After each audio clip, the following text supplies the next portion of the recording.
naman. Nako, ginawang more fun ng isang grupo ng mga estudyante sa Batangas City ang kanilang class reporting. Ang kanila raw kasing goal, effective learning na may konting laughing. Anong pakulo ba yan at nang mapag-aralan?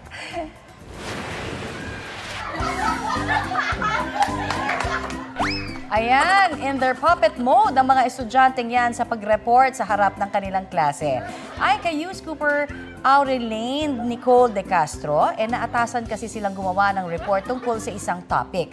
Ang requirement ng kanilang teacher, dapat may baon din silang twist. Kaya ang grupo naisip daw ang ganyang pakulo para siguradong gising at nakatutok ang buong klase sa kanilang report.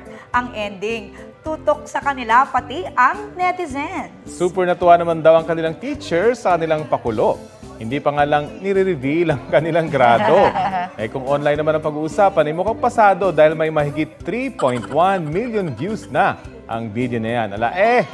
Trending! Kakatuwa naman yan. Gawin kaya natin. Oh, effective na pamamaraan, di ba, ng pag-report. Kasi nandun yung atensyon Correct. Nakakatuwa. Nakakatuwa. 5 ang ibibigay namin sa inyo na grado, ha? Ay, hindi. 1 pala. 1. Para sa ibang school, Oo, sa ibang 5 kasi. Pasado yun. Yes. Pinakamataas.